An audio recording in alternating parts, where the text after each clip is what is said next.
You want to come up? You want to come up?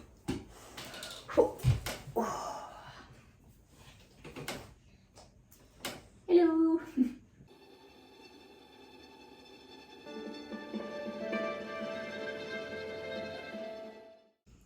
Hi, my name is Nicole and this is my YouTube channel. This is a place to talk about slow making, knitting and sewing mostly. As you can see, I'm joined by my dogs today. This one likes to pretend he's a lap dog, so my other one's just down there. So if you hear anything funny, it's them making funny noises. I was just in the garden this morning and they've been missing me, so I thought I'd let them in the room with me as I record today. Okay, bye Bosley.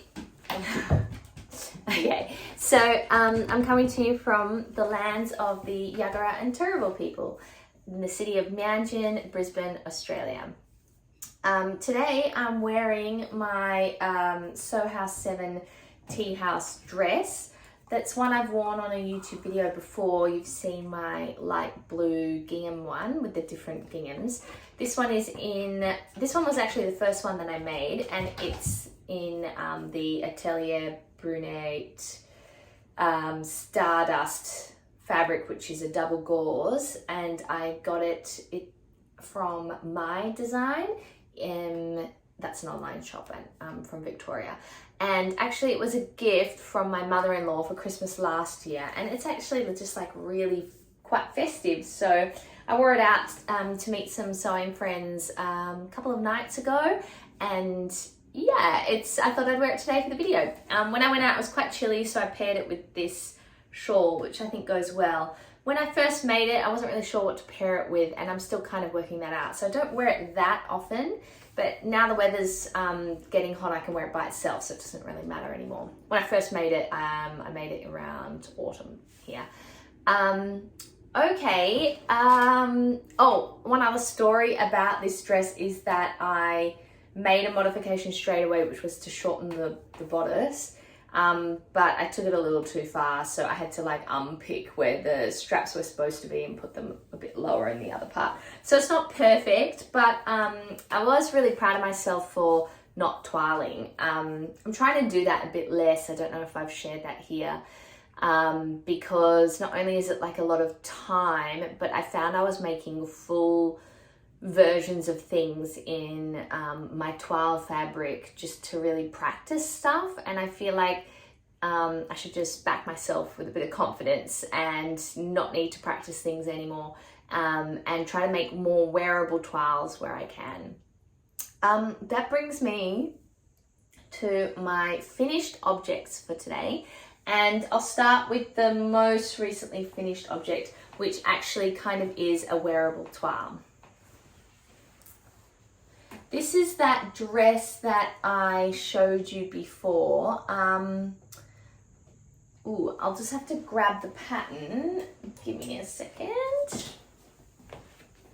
So in my last video, I was talking about how I'd organized my fabric stash and my pattern stash, and I'd matched some things up. And I showed this dress, Vogue 8577.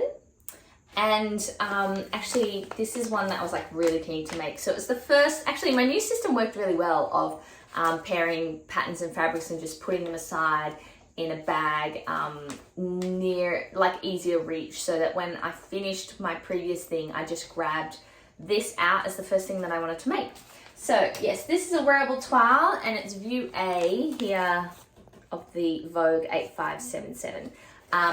And you'll remember from my last video that it's a fabric I picked up from the Sewing Lair. That's like a op shop for fabrics and sewing things in Beanley. And it's just a really pretty fabric. I love the colors and the vintage feel of it. And it was $7 for 3 meters. So really happy with that. The pattern is very fabric hungry. Like I wanted to do the version with the collar and the sleeves, but I just didn't have enough, even with 3 meters. But I think that this was quite a narrow roll, narrow width. So I haven't shared this on my Instagram yet. I've just been really lazy with taking pictures. I'm not really feeling it lately, so I've got to get on to doing some of that. But the pockets are nice and deep and quite big. The skirt is really full and it's very twirly. You can see that the back center panel is gathered there. And I just really love how that looks. So the skirt actually is what takes up so much of the fabric. Similar to the dress I'm wearing right now, straight out of the packet, I decided to shorten the bodice on this. I do my measurements like I know my back to waist measurement, like center back just under the neck to my waist, and that's often like 6 or 7 centimeters shorter than on the patterns. So I always feel like it's easy, it's a good thing to do just to shorten the bodice, but it just didn't work for this, and I'm not really sure why when I measured it. And anyway, maybe it's that I should have shortened the bodice here, but if I shortened that by 6 centimeters, then it's like barely anything around the waist. That was where it said I should have shortened it, whereas I shortened it here. So I'm just making stuff up as I go, please. And don't do what I do when, you know, there's probably a better way to do it. So in the end, after I've made the bodice part, I tried it on and I realized that this barely covered under my breasts. So I unpicked and I tried to lengthen everywhere that I could, which was here. So I unpicked those and that gave me 2 more centimeters, and when I sewed the waistband to here, that gave me another 2 centimeters, and I think I'd shortened it by 4 centimeters. So that just edged it right again. Would be easier if I had just not shortened it at all. I also found it was a bit small, so I had to do that to the side seams as well. And there's a center back seam. So this is a yoked top. You can't really see it very clearly. It's a yoked top with a center back seam, and you know, it's gathered up into here. I find when I tried this on that one of the sleeves just like sits a bit funny, I think because of unpicking the seam and gathering it again. But all in all, a bit of a success, I'd say. I really like this dress. It's fully lined, but obviously I didn't fully line it. It's just a toile. And also I feel like that's like twice as much fabric. And when it was already using like 3 meters, I couldn't bring myself to line it. I popped in a little Kylie in the Machine label that matches the colors really well, I feel. Proud as punch, with those hints of peach and yellow in it. So I also, in maybe a few weeks ago, got a new pair of sandals tubes, and they're this lilac color. So I'm definitely going to pair that with this dress. So the last thing I want to talk about is I put all the buttons on, and I knew at the start that I wanted to have 2 buttons in this waistband. So I placed those first and measured that it was 5 centimeters or whatever between the center of the buttons. And so I calculated all the other buttons to that. So the buttons I feel are a little close set together, but I did want that. But with the requirement for 10 buttons, it only brings it to here, and there's that much more of the dress. So I was feeling like I could do with one more button, maybe 2 more buttons. So this is a finished object, but I may put a couple more buttons on it. So that's my first finished object, Vogue 8577 in this vintagey floral op shop fabric. My finished object that I actually finished before this actually took me like almost a whole month. It was a really long time. I didn't have a lot of time to sew the last month, and I was getting a bit grumpy about it. That's my husband's problem. And anyway, I finished this one a long time before that, and that's my Wilder gown that was in progress last sewing session that I did on my YouTube. So I finished it and I love it. I basically wear it for almost all my performances at work. It's just so comfortable. It's really dynamic, like from the audience, it just has a cool look, I feel. That's why I like sort of a textured sheer thing with the dots. And yeah, the velvet bow tie works really well, but I didn't finish the bottoms of the ribbon. I should probably do that properly before I'm left with no ribbon. yes, one thing that annoys me is that the tie twists within the channel and it just bugs me. Like, I feel like I want to fix it every time. I've got to really battle with my perfectionist self to just be like, no, leave it, because it's just going to get twisted again the next time. Yes, it is quite short with just this one tier, but I did wear it out with a slip dress underneath, and it's definitely a bit more of a party vibe when I do that. So I wouldn't wear that to work, like on a casual, just as like a normal rehearsal day outfit, because it's just a bit short. But yeah, fun times with that Wilder gown. That's the Friday Pattern Company Wilder gown. Good, so that's 2 finished things I have to show you. And I have only 1 work in progress. No, I lie, I have 2 works in progress. I hid the other one in here because it's, let's say, it's in the drawer of shame. It's been just like so annoying. I started it as a project to just quickly knock one out in a couple of days. It's a Wilder gown. I just made one.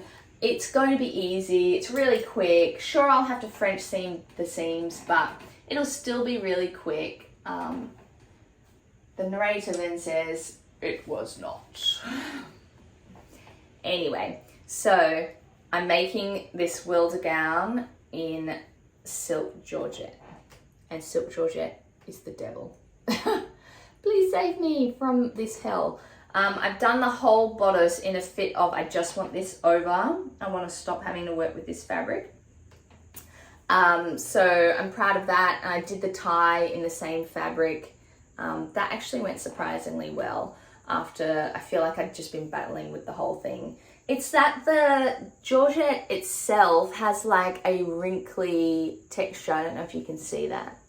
That I don't want to lose. So I don't want to stretch it. I didn't want to stretch it when I was cutting it, but it means that a lot of the edges feel like really wavy, like not straight. So I'm hoping that doesn't come back to bite me when I'm adding the tiers on. This one's going to be the full length Wilder gown. Yeah, we'll see if I finish it. I thought it'd be nice. It's quite a festive Liberty print here on this silk georgette. I hope I finish it maybe before Christmas. We'll see. It's, yeah, as I said, it's been banished into the, I'll get to that at some point, drawer of shame. I've got a couple of other cutout things in there. So let's just shut that for another time. The other work in progress I have is, I don't know about you, but at this time of year, I just get a little bit in a tizzy with wanting to make anything and everything. All the home decor, all the cute bits and bobs for Christmas, just to really make my place feel homey. And now, especially now that we're in our house and this is our first Christmas here, I really want to make some cool things. So I made a pom-pom garland to put on the tree instead of tinsel, or it can just hang about the house. And I've got some other stuff I'll show you that I'm planning to make. But also for the first year ever, I got an advent calendar, a yarn advent calendar.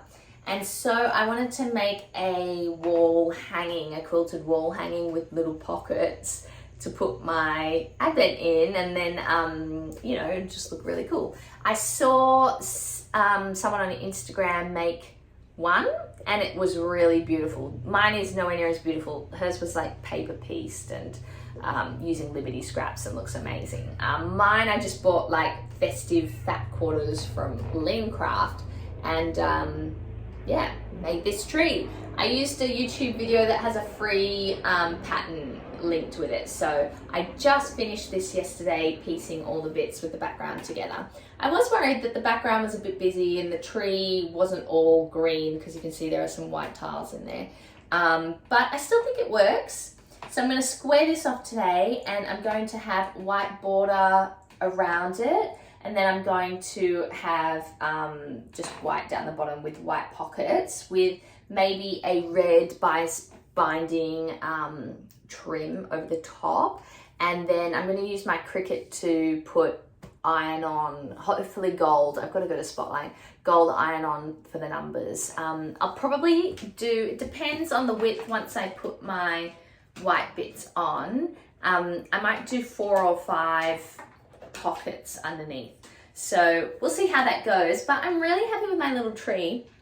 I actually really enjoy quilting, but I've realized what I really enjoy is piecing. I love piecing this together, but I don't like actually doing the quilting, which is when you sandwich it and then you quilt it. Oh, I'm sorry.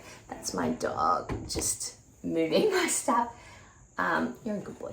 Yeah. So it's nice to have them in here. They've generally been pretty good, but they also know that soon I'm going to be having lunch. So they're waiting for that.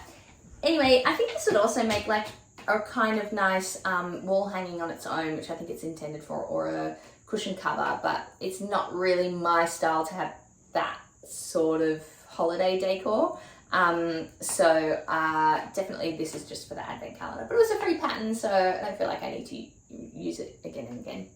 I do wonder, look, I just managed to link up this little star on the top of the tree in the pattern. I think that looks really cool. I don't think I need another star or any other embellishment. So that's my work in progress. I'll let you know how I go, because I obviously have a lot of making plans for Christmas, especially now that I've got the Cricut machine and I feel like all the options are open. I'm going to make all my own ornaments. I'm going to make bunting. I'm going to do all of this stuff, and as well as make presents for my nephews and my brother and other people. It's just, yeah. Anyway, I'm going to write a well thought out plan and goal list and hope that helps me along the line. So speaking of those gift knitting, you can see I've got a fat stack of fabrics here. I actually did buy a lot of fabrics between this video and my last video, but my last video I hadn't bought any, so you know, it all evens out, folks. I got some cute fabric for my nephews and other little people in my life to make some t-shirts. Oh, my sister's probably going to see this, but it doesn't really matter. It's just a fun, you know, cool stuff print. Lions and bananas and satin and rockets and stuff like that. So I think that's going to look great as shirts for my little nephews. That was just from Spotlight. It's their cotton jersey or something. Joe, stop. Sorry if you can hear my dogs. As I said before, they're just happily in the room. Okay, so that's that.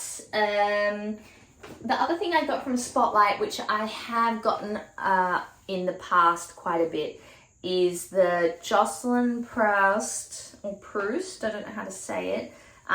She's a surface designer and she has a lot of fabrics at Spotlight. I got some of her panels for bunting, and this will be the third lot of different panels that I got. So I made quite a few over the years. I don't think I made any last year, but I did the year before, sort of on and off. But this one's got a really nice pink hints in the red, and I do love a bit of pink. So it's just very Australiana, summer, Christmas sort of general vibes. So I got like 3 panels. I'm not sure how big a panel is, and from memory I can't remember how many meters of bunting that makes, because I like to do one of these on one side and one of those on the other. I don't use a scrap on the wrong side. So actually it doesn't make a whole heap of meterage when I'm making this bunting. So that's another thing that I got from Spotlight, which actually is kind of a fun Christmas tradition, and the more bunting the better, and we've got a house now, so there's more places to put it, so I'm excited about that. Let me drag this stack of fabrics a bit closer. So I bought a lot of fabrics, as I said before. I kind of had quite a bit of spare money from some gigs and stuff. I should have spent more on things around the house and stuff that I needed, but I just wanted some things. So I got this beautiful linen from A&R Linens, which is an online store also in Victoria. You can see it's got this lovely check detail. The color is cornflower blue, apparently. And as I was buying it, I'll just try to cover myself up so you can't see the color I'm wearing right now. And I looked at it online and I thought maybe this will really suit me. This is not a color that I usually would get, but I think it's so beautiful, and I really hope it suits me. We'll see. I'm planning to make a deer and doe myosotis dress. Myotosis? God, I can't remember. I'll put it down in the link, but that's a pattern I bought in their recent 10-year birthday sales. So I think this will look lovely in that. So there's that. It's a linen and it's checkered, and it'll just be lovely lightweight dress for summer. Then I went to a warehouse sale of samples and remnants from a designer, a Brisbane designer. Now her name escapes me. Something Longinu. Elizabeth? I'll have to just write that down below. Someone in the Spoolets, that's the Brisbane sewing community group on Facebook, had posted about it. And so I just on a whim went and I got some things. I got this lovely embroidered silk Yoru, it's called. You'll see that on the front. Yoru. I got 1.2 meters of 1.3 meter width at $16. So I think that's pretty good price for a silk, and it's got the beautiful embroidered dots on it. I don't really want to take it out of this cardboard sheath, so I just have to look at it like that.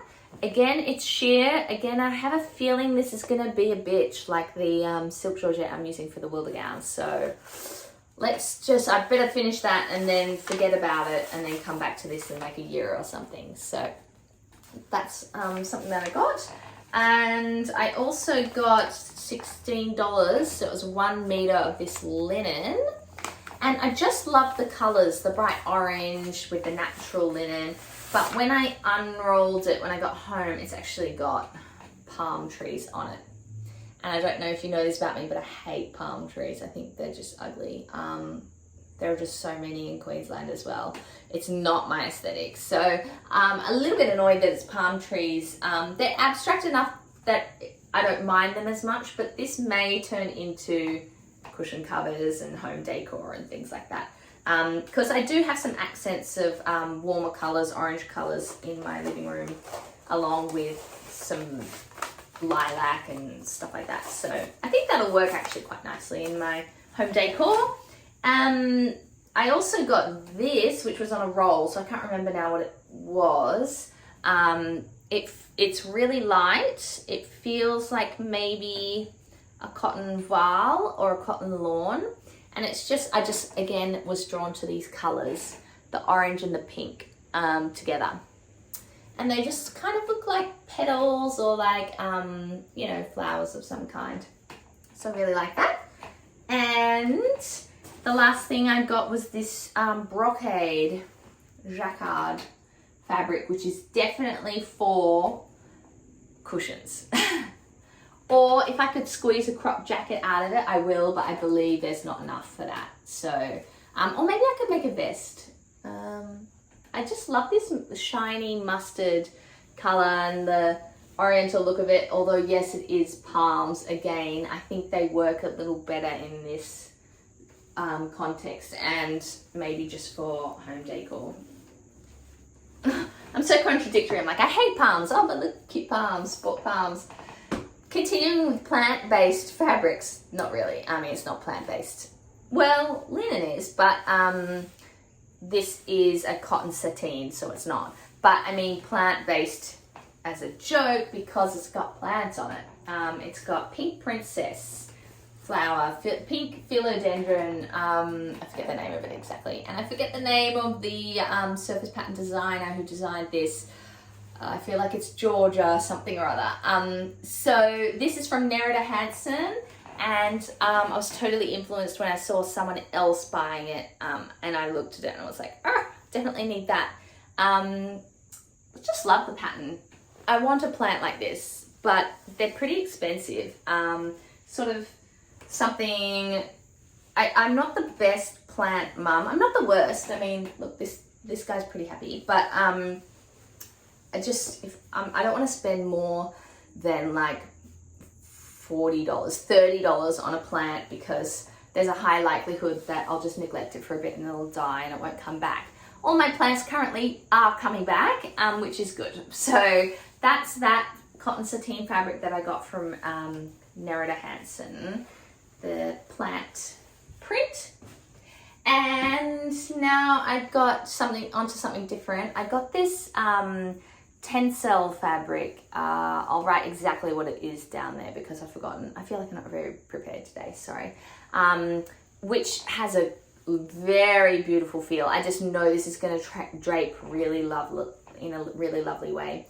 I bought it to make a pair of pants. It's totally opaque because I had a little workshop sort of thing. So I'm in the Indie Bindi Society, and every month there's a call with someone in the community, and that month, November, was with Ruth Maven? I can't remember her last name, but she invented the top-down, center-out method for pants, which I'm so keen to try. So I want to make the assembly line high-waisted trousers with this black for work, of course, using that method and see how I go. It was just like a really inspiring call. I really enjoyed myself, and I had a whole heap of sojo after that. But I had no time to sew, so it really sucked. So now I'm coming to the end of the work year. I won't have anything so I finish up on the 17th of December, 2 weeks from now, and I won't have anything until February. So I probably won't make these until hopefully the end of January. I'll get around to this, or maybe early February, and make my pair of pants. So I'm excited about that, and I'm keen, if this is a great fabric for that style of pant, to get a lot more of it that had a great selection of colors. So I think that would be really cool because I've just been craving pants. I love the tops in my wardrobe, and I just really want to wear a bunch of different pants. So yeah, my last fabric to show you to finish off with is really special because I missed out on it in the first run of it. It's Ellie Whittaker, Beautiful Bougainvillea, because she only does a limited number of meters, and I totally missed it the first time. It wasn't even on my radar, and then I was searching for fabric for something later, and I saw someone had made something out of this, and it was just gorgeous. So when I heard that in her next drop she was bringing this back, I set an alarm and I was desperate to get it. But she did the pre-orders at 7:30 on a Thursday night, which is exactly when I walk on stage for a concert. So I was really bummed I missed out on the pre-orders. Nothing I can do. But when she released the actual drop for non-pre-orders, it was a Sunday at 7 and I got it. So I just jumped on real quick, lightning fingers, snapped up 3 meters of this gorgeous bougainvillea fabric. I just love how it has the different bougainvilleas, pink and yellow and red and magenta and all the colors. I think it just looks gorgeous. I hope it suits me, but it doesn't really matter if it doesn't. If it brings me joy, I don't have to look at myself wearing it. I can just feel it. So that's that. I don't know what to make with it. If you have any good pattern suggestions for showcasing this off, I'm really at a blank for what I want to make. Yeah, I like the idea of something with pleats. I think that could look really good with this, but and I want to make a dress, so something with pleats, that's a dress. Let me know if you have any ideas. And that's it for my huge stack of fabric that I bought. What a fun time, but now it's back on the budget. I'm probably not going to buy fabric for a while. So it goes, I go in ebbs and flows with buying the fabric. Good. And oh no, actually, last thing, we did have a Brisbane Spoolettes de-stash recently. So when I'd cleaned up my fabric stash, I actually took the opportunity to put stuff aside that I didn't think I was going to use anymore, and I gave it away. So that was great. But I then also picked up a couple of things. So I picked up this red and pink thing, which I love. there's 1.6 meters of this. So that's fun. And this sheer white stripe thing, maybe I'll make another Nephilim blouse out of this. I'm not sure. We'll see how that goes. And I got this just because it's a cute print. I might try to make a little project bag for knitting. I've been keen to make something like that. So there's that. And then I got a couple of things because it was a free de-stash thing. I was picking out other people's fabrics. I got things that I might not normally get if I was to pay for them. And I don't know if that's a good thing or a bad thing. But I got this really kind of oriental, I hate that word by the way, I hate that I've said it, but this oriental fabric, which I actually really love the colors of. So I think this could be quite beautiful. Actually, this does look quite nice with me right now. Maybe it's just going with what I'm wearing, but it's got very subtle detail there of stripes you can see through the actual pattern. So I love that. I don't know what content it is or anything, but I can do a burn test to find out. But generally I just make stuff. I just wash it and then I make it and then I know how to wash it. And there's one more thing which I'm even less sure about. I don't know why I got it, again, because it was free.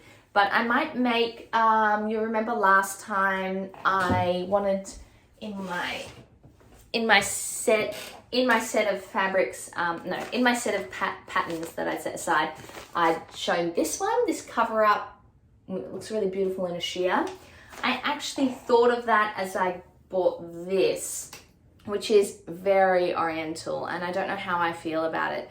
I kind of, you know what I like and love about it is this check texture. I'll try to get one layer. That just looks really cool. It's like shiny checks and it's sheer the rest of the way with these flower prints on. So I really like it. It's as an interesting fabric. I'm not sure.